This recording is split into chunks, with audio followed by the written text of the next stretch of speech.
Olá, estamos aqui mais uma vez para dar continuidade à sequência de aulas sobre compiladores. O conteúdo desta aula é análise semântica. E ela foi elaborada por Rodolfo Barros de Moraes e Tiago Lins de Nascimento. Aqui vamos abordar alguns assuntos, como o que é o processo de análise semântica, verificação de tipos, verificação do fluxo de controle e unicidade da declaração de variáveis.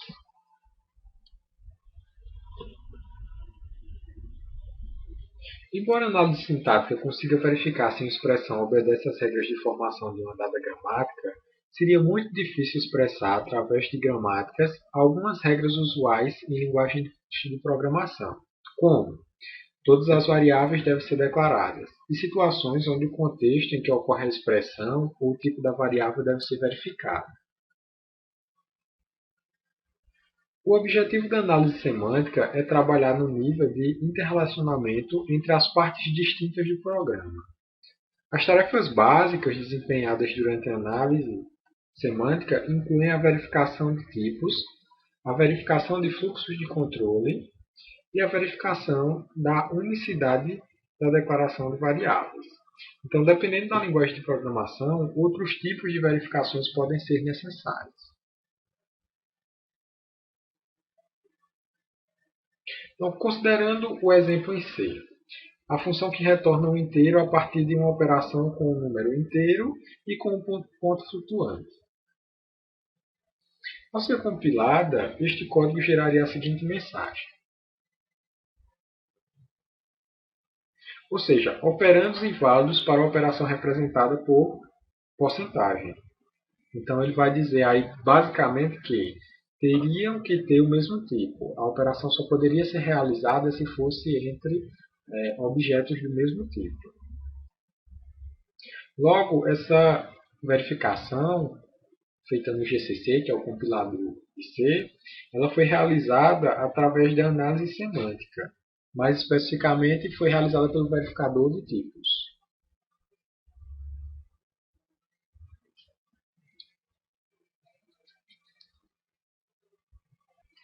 Mas qual a definição de tipos? Segundo Mitchell, um tipo é uma coleção de valores computáveis que compartilham alguma propriedade estrutural.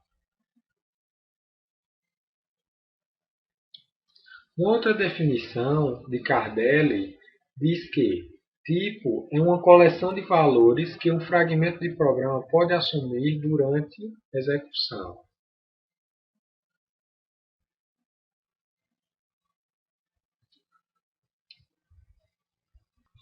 Em alguns casos, o compilador pode converter automaticamente o valor para realizar a compilação. Por exemplo, o código abaixo. A recebe x, que podemos considerar como o valor de tipo numérico, menos 0. Observamos de cara um problema. Estamos tentando realizar uma operação de subtração entre um valor numérico, contido na variável x, e um caractere, que nesse caso é 0. Os compiladores podem tratar esse erro de diferentes formas. No caso do C, constante do tipo caractere automaticamente é convertida para inteiro, para compor corretamente a expressão aritmética na qual ela toma parte. Então, esse valor aí que a gente observa, no caractere 0, vai ser convertido em inteiro. Então, a operação vai dar certo. Em outras linguagens, o mesmo pode não ser possível. Depende de cada implementação do compilador. Vamos a mais um exemplo, dessa vez utilizando a linguagem Java. Aqui temos um exemplo de código, onde declaramos um inteiro que recebe inicialmente o valor 1 e depois tentamos atribuir a esse valor inteiro um valor de outro tipo, 1.9. Então, nesse caso aí, o verificador de tipos entra em ação durante o processo de compilação. A mensagem exibida pelo compilador vai ser de que ele não pôde converter um double, que é o valor 1.9, para inteiro, o int. Então, aí é mais um exemplo que a gente pode citar acerca do verificador de tipo. É comum também que o verificador de tipo ele possa verificar erros em relação ao escopo. Então, como exemplo, ilustramos aí com a criação de um método, exemplo chamado método 1, onde temos a declaração de um tipo inteiro, a variável b, que é do tipo inteiro, e recebe 0. É comum que programadores inexperientes queiram acessar essa variável b a partir de um outro método. Então, ele criará o método 2, supondo, é claro, e tentará chamar a mesma variável, a variável b, que foi declarada no método 1, para atribuir um valor 3. Neste caso, temos um problema de escopo. A variável b foi declarada localmente dentro do método 1 e está tentando ser acessada a partir de um método 2, o que não é possível. Neste caso, a variável b existe, porém, o escopo em que ela está inserida não permite que ela seja acessada a partir de outro método. Essa verificação também faz parte da verificação de tipos. O verificador de tipo está localizado entre o analisador sintático e o gerador de código intermediário, e ele é uma importante ferramenta no processo de compilação.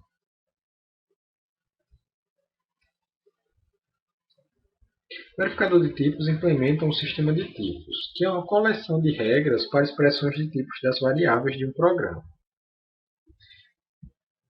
A verificação de tipos pode ser estática, quando ela é feita por um compilador,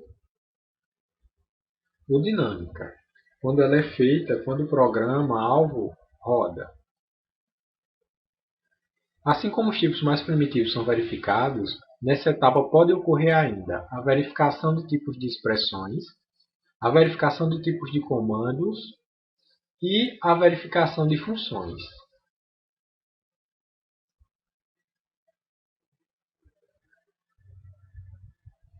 Veremos agora como as regras semânticas podem determinar a conversão de um tipo em outro para realizar uma operação. Considerando o operador aritmético OP, a constante e identificadores, como pode ser observado na gramática mais abaixo, suponhamos que exista dois tipos, real e inteiro, com os inteiros convertidos para real, quando necessário. O atributo tipo, para o não terminal E, pode ser inteiro ou real, e as regras de verificação de tipo, descritas na tabela, mais especificamente na coluna onde está descrito regra semântica, retorna o tipo guardado na tabela de símbolos, apontada por E. Perceba que as regras semânticas permitem que seja especificado se haverá ou não uma conversão, dependendo do tipo dos dois operandos envolvidos em uma operação. A conversão implícita de constantes pode ser feita em tempo de compilação, frequentemente com um grande ganho de tempo na execução do programa objeto. Os comandos que fazem parte de um fluxo de controle e deixam a construção precisam ter um local para onde transferir o controle. O exemplo do comando break em Java faz com que o fluxo de controle saia do while, for ou switch mais interno. Então, esse controle é transferido para outra parte do código. O mesmo acontece com o comando continue.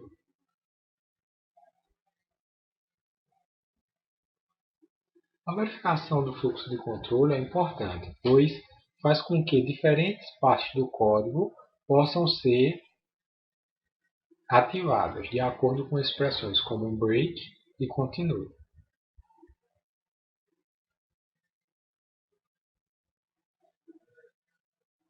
Verificação de unicidade de declarações de variáveis. Unificação é o problema de determinar se duas expressões E e F podem ser tornadas idênticas pela substituição das variáveis por expressões em E e F. O teste de igualdade de expressões é um caso especial da unificação. Se E e F possuem constantes, mas não variáveis, E e F se unificam se e somente se forem idênticas. Veja como ficaria aí abaixo um algoritmo de unificação. Então, você pode ver a declaração de uma função unificar, certo? Que recebe aí dois parâmetros n e n. E a parte importante do algoritmo, a gente pode destacar, é onde a gente pode observar a comparação entre se não se S e T são nós que representam o mesmo tipo básico. Então, de acordo com essas verificações, é possível determinar se as expressões são ou não únicas.